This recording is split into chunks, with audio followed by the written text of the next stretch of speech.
We're back this Sunday morning on Inside Tennessee. One of our good friends, Jeff Eastman with Remote Area Medical. This is a charity that was formed in East Tennessee back in 1985 by a man named Stan Brock. He is a legend in this community and certainly around the world. He died at the age of 82 back in 2018. He's a hero of mine, just personally. I can't imagine a more extraordinary example of someone who is giving of themselves to people. Jeff, we so appreciate you being here, but for people who aren't familiar with RAM, explain what you do on a daily basis. Sure, absolutely. We were founded in 1985 by Stan Brock. And what Remote Area Medical does is bring communities together here in East Tennessee, coast to coast, border to border. They come together and say, we need some help with our neighbors. They reach out to RAM. And RAM, through a great group of volunteers, brings mobile pop-up medical and dental clinics. We actually have one here coming up in Knoxville the second week in January. We've just come back from down on the Houston, all the way to the eastern coast of the Maryland seaboard into western Pennsylvania. Stan was famously would say, listen, if your teeth hurt and you can't see, nothing else works. And RAM targets those, and then you also treat everything else. Absolutely. It's all based on volunteers. I have a very small staff. What RAM does is make it easy for people that want to give back. Just like East Tennessee, I believe people want to give back. Just tell me how to do it. Mm-hmm. So RAM does the heavy lifting of the logistics, the fundraising. So those neighbors, whether they're here in East Tennessee or across the country, just have to come up early on a Saturday morning because patients are in the parking lot all night long waiting to come in to what used to be a school gymnasium on Friday and is now a pop-up medical clinic. Jeff, I think people were immediately impressed at the whole sort of model of what Remote Area Medical started out with, this idea of let's bring the services to the people.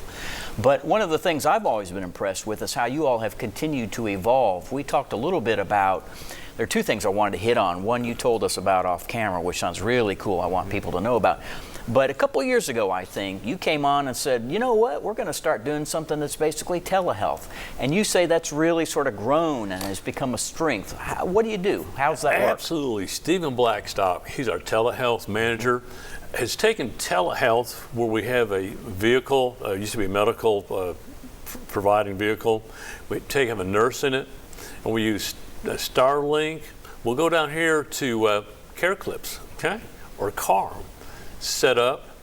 Patients will come in because they're right there. We are right where those in need are at. Absolutely. And we have a physician anywhere in the country. So it's very, very user-friendly. You don't have to fiddle with your phone or get how do I connect. There's someone to work you through the process, register you, a fantastic volunteer nurse to help you on your journey. That's amazing. And then the other thing which I haven't heard you talk about before, and I'd love for you to share with everybody, is this whole idea of, you were talking about dentures and how they can be sort of fitted and then created. Just what's that all about? Because I went wow when you told me about that. Absolutely. We've taken out a lot of teeth over since 1985. Probably to the gratitude of the patients, yes, I would absolutely. imagine. We do have a denture lab at headquarters. However, we can't get that out to people, our patients everywhere. So Chris Hall, my Chief Operations Officer, has done a great job. We built out a 40-foot mobile digital denture lab where on a Saturday morning, a volunteer dentist can take the impressions of someone's mouth, take that out to the mobile digital denture lab and 3D print a denture. So that process that we used to take 4, 5, 6, 7 visits is now done overnight. That person that was in the parking lot Friday night needing dentures, Sunday afternoon goes home, they've got that smile. When they go apply for that job, when they're there with their family, they no longer have to be embarrassed. One of your priorities was to also help people who have animals in need of care. You also do veterinary care at these clinics. Jeff, explain, there was a recent event where you tried to draw the community together and honor Stan's memory through a documentary film that was produced on his life and his mission in life. Explain how that went here in Knoxville and across the country. Right, it was Medicine Man, the Stan Brock story. And what a story it is.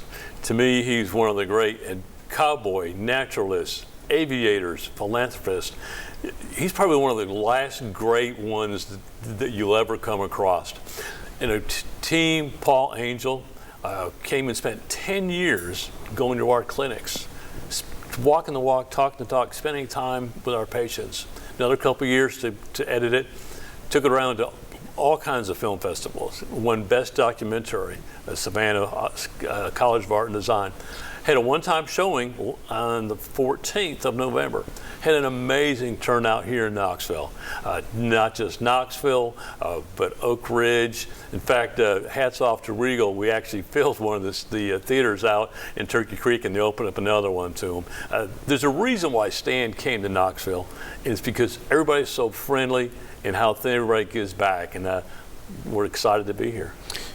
I can't help but think he would have enjoyed at least a little bit being sort of back on the big screen, because obviously he had that as one of his past lives, one of his many past lives, as long as you mentioned, like being a cowboy out in the rough territory of wherever it was he Guyana. used to be. Guyana, and that's rough.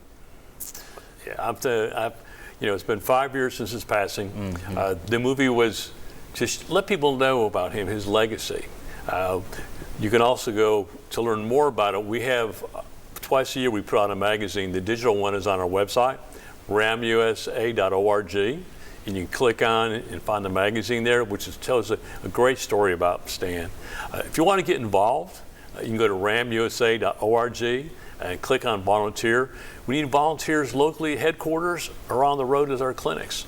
And if you can't join the journey in person, just go to ramusa.org and click on donate. Either way, you'll be part of our family. And you don't have to be a medical professional. You can be anyone who's just has a giving heart. That would be me. And if you want something local, just call 865-579-1530. Well, Russell at headquarters, we can use you. You'd be surprised whether it's helping sort glasses, packing supplies. Just come on out. We've got a great group that's out there, from UT students to individuals here in the community. So come join us. Can't wait to see you. Jeff Eastman, Remote Area Medical, we appreciate it. Thank you very much, and we hope you had a good Thanksgiving. Absolutely. Thank you so much. You bet. We'll be back with Mission of Hope, another homegrown charity right here in East Tennessee.